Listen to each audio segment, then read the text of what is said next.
Selamat sejahtera, nama saya Audrey Anna Heri, pennombor matriks BP19110202 daripada program Psikologi Counseling.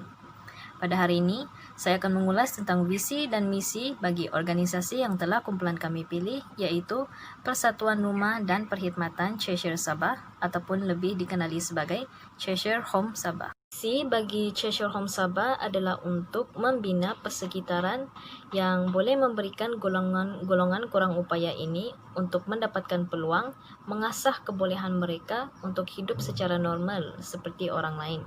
Seperti yang kita tahu, golongan kurang upaya mempunyai kesukaran untuk menjalani kehidupan harian mereka dengan mudah, tidak sama dengan mereka yang normal. Oleh itu, wujudlah organisasi seperti Cheshire Home Sabah ini untuk menjaga kebajikan golongan kurang upaya.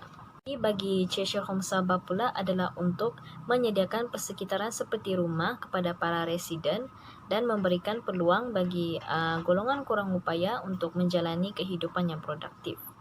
Selain itu, mereka juga mempromosikan penjagaan dan perkhidmatan yang berkualiti bagi golongan kurang upaya ini. Cheshire Home Sabah juga menyokong dan juga menyumbang kepada kemudahan vokasional dan peluang latihan bagi golongan kurang upaya untuk terlibat dalam aktiviti pekerjaan yang membina, misalnya seperti dalam bidang pekerjaan ataupun perniagaan. Ini adalah untuk mengasah minat dan juga kebolehan sebenar golongan kurang upaya ini untuk menampung diri mereka sendiri di masa hadapan nanti. Seterusnya, Cheshire Home Sabah juga menyediakan servis sokongan keluarga bagi mereka yang tinggal di kediaman ataupun rumah sendiri. Cheshire Home Sabah juga menyediakan program intervensi awal bagi golongan kurang upaya dan mereka menyokong sepenuhnya hak individu bagi golongan kurang upaya dan juga pembinaan program pencegahan untuk golongan kurang upaya. Sekian itu sahaja daripada saya untuk visi dan misi organisasi Cheshire Home Sabah. Sekian, terima kasih. Seterusnya masuk kepada bentuk organisasi. Bentuk organisasi ini merupakan sekumpulan pekerja yang bekerjasama untuk mencapai sesuatu tujuan. Organisasi ini dia terdiri daripada pelbagai bidang. Ianya boleh dibezakan dengan struktur arahan sebagai contoh perhubungan antara pegawai atasan dan juga pegawai bawahan ataupun organisasi yang telah diterapkan mengikut jenis dan struktur tugas. Yang maksudnya jenis struktur dan tugas yang diagih-agihkan. Mengikut dapatan kami, organisasi yang kami kaji berstrukturkan organisasi fungsional ataupun berfungsi. Struktur organisasi berfungsi digunakan oleh sesuatu organisasi. Organisasi ini membagikan kerja mengikut fungsi manajemen seperti kewangan, pemasaran, dan sumber manusia. Organisasi ini juga akan mengagihkan pekerja mengikut kemahiran dan tugas untuk menjadi satu unit. Jenis struktur organisasi berfungsi ini sangat sesuai untuk syarikat atau organisasi yang menghasilkan beberapa jenis perkhidmatan. Ia juga dapat menjimatkan kos operasi. Antara ciri-ciri struktur organisasi berfungsi atau fungsional ialah pembahagian tugas yang jelas, arahan akan diterima oleh pegawai atasan, mempunyai matlamat yang jelas, dapat menyelesaikan masalah dengan lebih spesifik dan teratur, pengawasan bidang yang amat ketat, dan kedudukan tugasan atau jabatan yang mempunyai penghususan masing-masing. Assalamualaikum dan salam sejahtera. Nama saya Muhammad Syamrin bin Daryons, nombor matriks BP19110201. Dalam bahagian ini saya akan menceritakan tentang program yang dijalankan oleh Cheshire Home ini. Terdapat 3 program utama dan yang pertama adalah residential care. Cheshire Home mempunyai sejarah panjang dalam memberikan rawatan kediaman kepada individu kurang upaya. Ia meningkatkan penjagaan kualiti dan memberikan latihan pengetahuan dan kemahiran kepada penduduk Cheshire Home. Dalam program ini, Penduduk akan diajar mengenai basic living skills, iaitu kemahiran asas dalam kehidupan. Penduduk Cheshire Home diajar asas kemahiran hidup seperti rawatan diri dan aktiviti kehidupan seharian yang lain untuk memastikan mereka hidup secara bebas. Selain itu adalah occupational activities. Setiap penduduk di rumah mengambil bahagian dalam tugas menjaga rumah. Penduduk juga terlibat dalam pelbagai hobi seperti membuat kraft tangan, menjahit, dan melukis. Selain itu, dalam program ini juga terdapat physical activities. Penduduk menikmati dan menyertai banyak bentuk latihan fizikal, terutamanya menari dan acara sukan khas. Penduduk ini menerima fisioterapi dari hari Isnin hingga hari Jumaat daripada pelajar fisioterapi di universiti tempatan, di bawah pengawasan anggota staf Cheshire Home. Akhir sekali adalah community outing. Penduduk gemar melakukan pelbagai acara di community. Cheshire Home sentiasa berusaha untuk memberi peluang ini sepanjang tahun kepada penduduknya. Program yang kedua adalah livelihood program. Dalam program ini terdapat dua perkara utama, iaitu yang pertama economic empowerment program, ataupun dalam bahasa Melayunya program pemerkasaan ekonomi. Program pemerkasaan ekonomi merangkumi latihan kemahiran dan pekerjaan dalam mempromosikan kehidupan mandiri dalam semua aspek kehidupan bagi orang kurang upaya. Antaranya adalah latihan membuat roti yang diadakan semenjak 2010. Program ini memberi tumpuan kepada latihan kemahiran dengan kerjasama dengan ATI College yang membolehkan semua pelatih mendapat sijil daripada kerajaan. Pekerjaan dan hubungan inklusif dengan majikan tempatan ditekankan agar kemahiran kerja penduduk Cheshire Home ini dapat ditonjolkan. Selain itu, terdapat The Treasure Shop.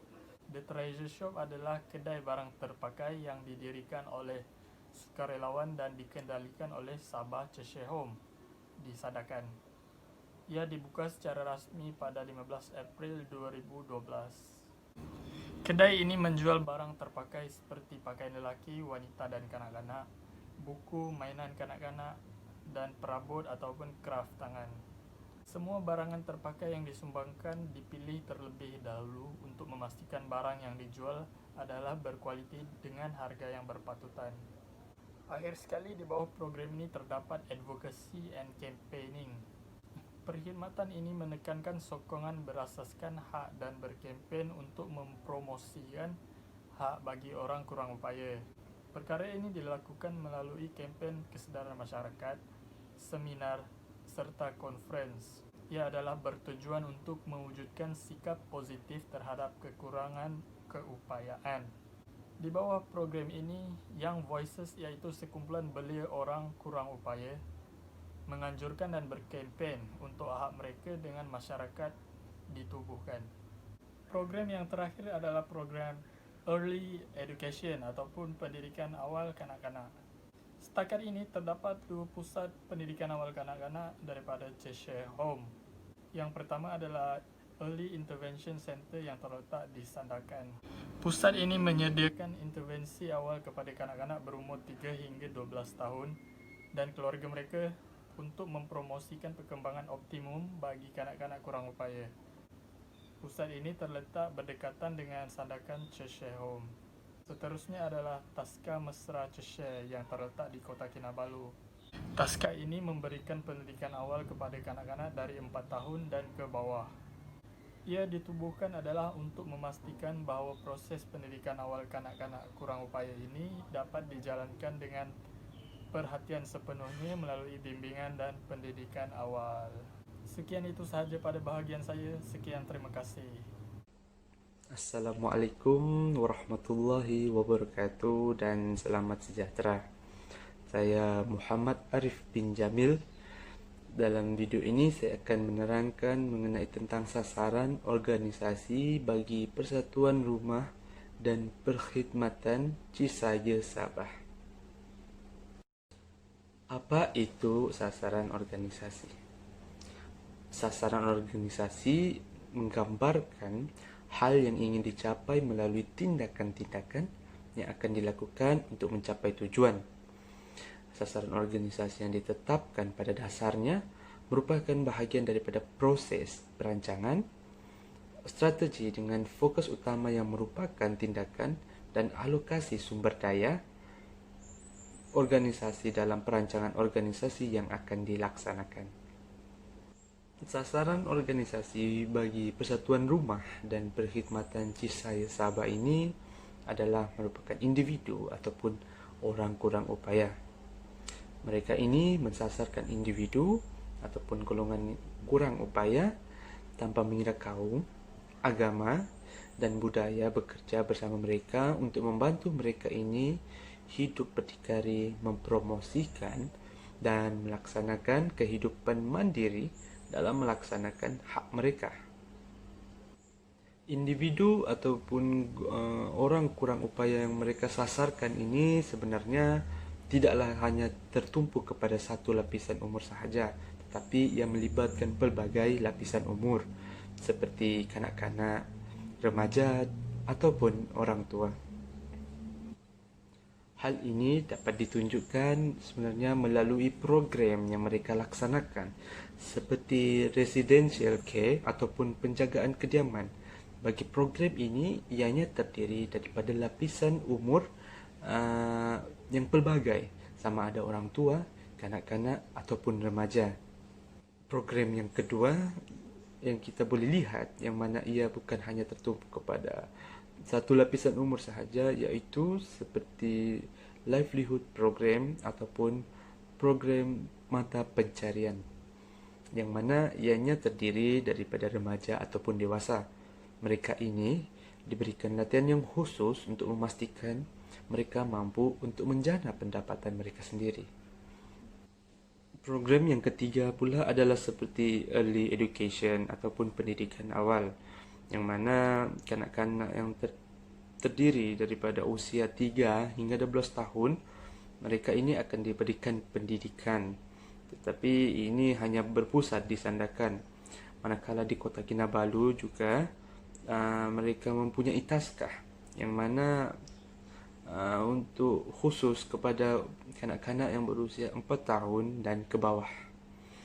Sekian itu sahaja penerangan saya mengenai tentang sasaran organisasi bagi Persatuan Rumah dan Perkhidmatan Cisaya Sabah ini. Sekian, terima kasih dan Assalamualaikum warahmatullahi wabarakatuh.